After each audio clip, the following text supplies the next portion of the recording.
நண்பர்கள் அனைவருக்கும் வணக்கம். நாம் இன்று நமது மூலிகை வசியமை சேனலில் காணப்போகும் காணொளி என்னவென்றால்,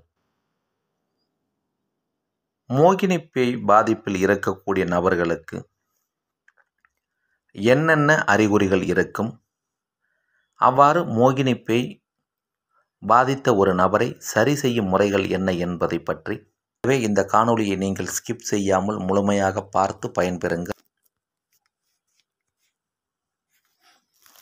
மோகினி பேய் பாதிப்பில் இருக்கக்கூடிய ஆண்களுக்கான அறிகுறிகள் என்று பார்க்கும் பொழுது,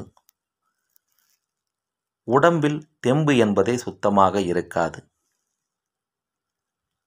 நல்ல ஆரோக்கியத்துடன் திடகாத்திரமான உடல்நிலையுடன் இருந்த ஒரு மனிதன் தெம்பே இல்லாமல் போய்விடுவான்.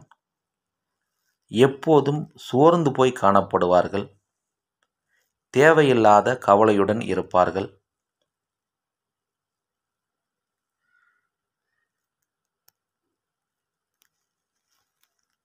கண்கள் இரண்டும் உள்வாங்கி இருக்கும், கருவளையம் ஏற்பட்டிருக்கும். பகல் இரவு என எந்த நேரத்தில் எந்த இடத்தில் இவர்கள் தூங்கினாலும் அவர்களுக்கே தெரியாமல் மோகினி பேயினுடைய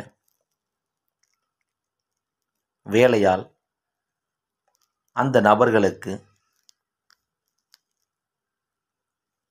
உயிர் திரவம் என்று அழைக்கப்படக்கூடிய விந்தானது தானாகவே வெளிப்பட்டுவிடும்.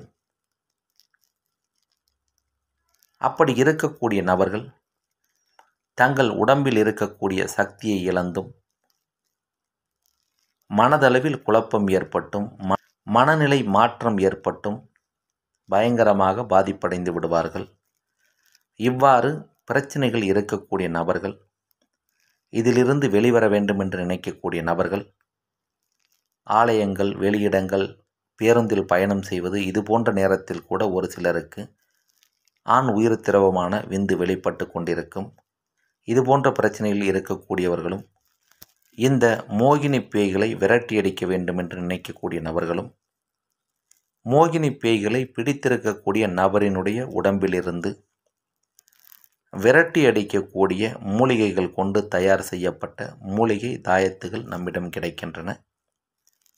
மோகினி பேயால் பாதிப்புக்கு உள்ளாகி மேற்சொன்ன பிரச்சனைகளை அனுபவித்து வரக்கூடிய நபர்கள், மோகினி பேயின் பிடியிலிருந்து விலகி தப்பித்து வர வேண்டும் என்று நினைக்கக்கூடிய நபர்கள், இந்த தாயத்தினை வாங்கி நாம் சொல்லுகின்ற முறைப்படி சொல்லுகின்ற நாளில் அவர்களுடைய இடுப்பில் அணிந்து கொண்டால் போதும், மோகினி பேயினால் பாதிப்பு ஏற்பட்டு ஆண் உயிர் திரவமான விந்து வெளிப்படுவது நின்றுவிடும்.